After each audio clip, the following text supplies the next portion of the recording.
بارگاہ رسول صلی اللہ علیہ وسلم میں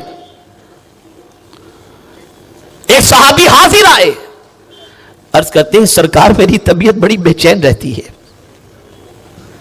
میں بے قرار رہتا ہوں، کوئی نسخہ عطا فرمائیں کہ طبیعت کو قرار نصیب ہو جائے۔ آقا کریم صلی اللہ علیہ وسلم نے فرمایا گھر سے وضو کر کے نکلو، مسجد میں جاؤ، اگر درس قرآن کی محفل چل رہی ہو تو اس میں بیٹھ جاؤ، اور اگر درس قرآن کی محفل نہیں چل رہی تو گھر سے وضو کر کے مسجد جاؤ، اور مسجد جا کر قرآن کھولو، ادھر تم قرآن پڑھو گے، قدرت کی طرف سے تمہارے قلب پر سکون نازل ہو جائے گا۔ سبحان اللہ۔ اگر کوئی یہ تصور کرتا ہو کہ قرآن سے سکون نہیں ملتا یا مرنے کے بعد مرنے والے کو قرآن سے فائدہ نہیں پہنچتا، تو بتاؤ پھر کیوں قرآن خوانی کرتے ہو؟ تمہارا قرآن خوانی کرنا یہ بتا رہا ہے کہ تمہارا وجدان کہتا ہے اس قرآن کو پڑھ کر مرنے والے کو ایصال ثواب کریں گے تو اسے قبر میں راحت پہنچے گی۔ نادان اتنی بھی عقل نہیں آئی، جو قرآن مرنے والے کو فائدہ پہنچا سکتا ہے وہ زندے کو نہیں پہنچائے گا، جو قرآن قبر والے کو فائدہ پہنچا سکتا ہے وہ زمین کے اوپر والے کو فائدہ نہیں پہنچائے گا۔ لیکن نہیں، ہماری عقل کوتا ہو چکی ہے، ہماری سوچ بودی ہو چکی ہے، ہمارا مزاج بوسیدہ ہو چکا ہے۔ اے رسول اعظم صلی اللہ تعالی علیہ وسلم کے دیوانوں، قرآن سے تعلق مضبوط کرو۔ اگر دنیا کا کوئی شخص ارب پتی بن جائے، خرب پتی بن جائے، صاحب اقتدار بن جائے، اور اس کے بعد دنیا اسے بہتر کہے، ہو سکتا ہے وہ بہتر ہو بھی اور نہ ہو، لیکن جسے حضور بہتر فرما دیں وہ تو یقیناً بہتر ہے۔ تو میرے آقا سے پوچھو حضور بہتر کون ہے، تو سرکار فرماتے ہیں خیرکم من تعلم القرآن وعلمہ، تم میں بہتر وہ ہے جو قرآن سیکھے اور قرآن سکھائے، یہ تم میں بہتر ہے۔ تو میرے پیارے آقا صلی اللہ تعالی علیہ وسلم کے پیارے دیوانوں، قرآن سے اپنا شغف مضبوط کرو، قرآن سے اپنے تعلق کو مضبوط کرو، قرآن مقدس پر عمل کرنے کی کوشش کرو۔ اب آئیے مختصر سے اس تمہیدی گفتگو کے بعد میں نے جس آیے کریمہ کی تلاوت کا شرف حاصل کیا اس سے متعلق کچھ باتیں عرض کروں۔ اب آپ دیکھیں قرآن ہے کیوں، قرآن پروردگار نے کیوں نازل فرمایا؟ کیا صرف تلاوت کے لیے نازل ہوا؟ کیا صرف ایصال ثواب کے لیے نازل ہوا؟ کیا صرف سکرات کے وقت پڑھنے کے لیے نازل ہوا؟ تو میرے کریم نے فرمایا اتبعوا ما انزل الیکم من ربکم، جو کچھ تمہارے رب کی طرف سے نازل کیا گیا اس کی پیروی کرو، یعنی قرآن کو فالو کرو اور قرآن پر عمل کرو۔ قرآن اللہ کی وہ کتاب ہے جس پر عمل کرنا، جس کی پیروی کرنا یہ ہر مسلمان کے لیے ضروری ہے، لازم ہے۔ یہ کتاب اللہ نے اس لیے نازل فرمائی تاکہ اس کتاب کی رہنمائی میں ہم اپنی دنیا بھی بہتر کریں اور اپنی آخرت بھی بہتر کریں۔ اب آئیے میں دو تین باتیں آپ کے سامنے قرآن کی روشنی میں عرض کروں، اور پھر میں آپ سے پوچھتا ہوں کہ میرے بھائیوں ذرا بتاؤ، جو کتاب عمل کے لیے اللہ نے نازل فرمائی اس کتاب پر آج مسلمان کتنا عمل کر رہا ہے؟ رب تو فرماتا ہے اتبعوا، پیروی کرو، ما انزل الیکم من ربکم، جو کچھ تمہارے رب کی طرف سے نازل کیا گیا، یعنی قرآن مقدس۔ اب میرے کریم نے فرمایا، میں دو تین آیتیں آپ کے گوش گزار کر کے اپنی گفتگو کو ختم کروں گا، قرآن پر عمل کرو۔ اب میرے کریم نے فرمایا وَاجْتَنِبُوا قَوْلَ الزُّورِ،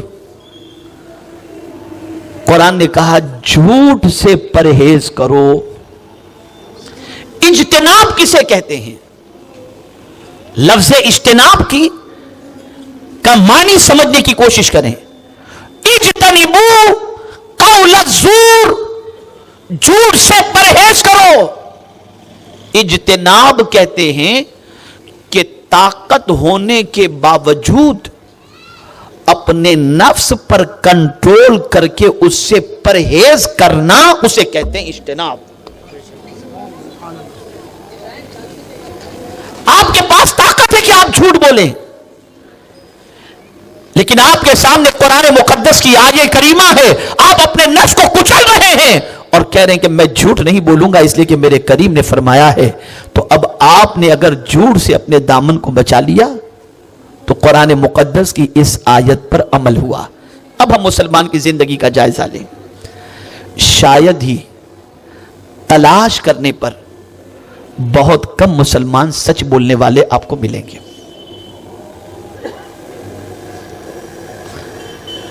وہ کون سی فیلڈ ہے، وہ کون سا میدان ہے جہاں کذب بیانی نہیں ہوتی اور مسلمان جھوٹ بولنے سے پرہیز کرتا ہوا دکھائی دیتا ہو؟ ہر میدان میں جھوٹ، ہر فیلڈ میں جھوٹ، ہر معاملے میں جھوٹ۔ آپ جانتے ہیں پیغمبر رحمت صلی اللہ تعالی علیہ وسلم سے ایک صحابی نے پوچھا، یا رسول اللہ صلی اللہ علیہ وسلم کیا مسلمان زنا کر سکتا ہے؟ سرکار نے فرمایا ہاں۔